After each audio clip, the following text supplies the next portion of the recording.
Hi, welcome to another episode of Hot Takes. Rachel Reeves has had mixed messages on the economy today. There is, strangely and surprisingly, and it caught a lot of people off guard, a slight uplift in Britain's economy in terms of growth, 0.5%. Nobody really knows why. It wasn't expected to be. It's expected to either continue to shrink and go into recession, or at the very least just be a 0.1%, but it actually managed to get 0.5%.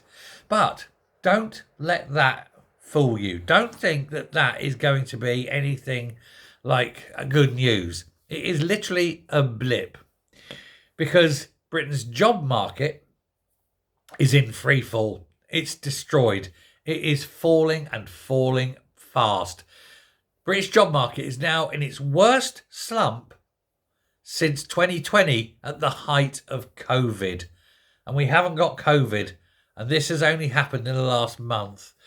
And of course, tax hikes are coming in now. More and more people will be made unemployed. And according to KPMG, the big accountants, and the Recruitment and Employment Confederation, the number of job seekers is surging at its fastest rate since December 2020. And for job seekers, what we mean here is the unemployed.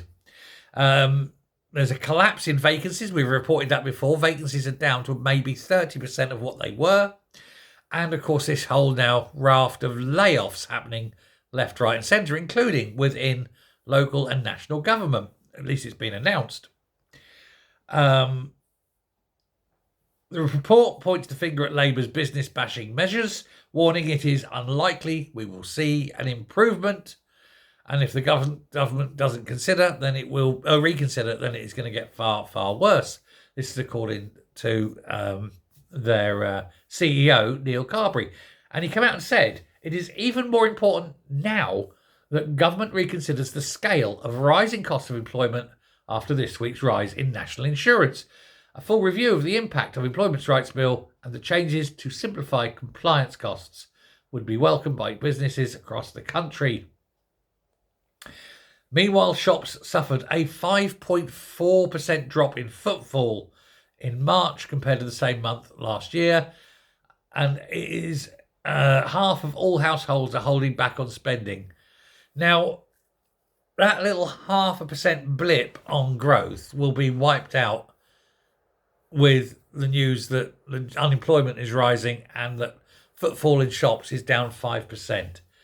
And it doesn't matter what the gaslighting of the government is, doesn't matter what they continue to say.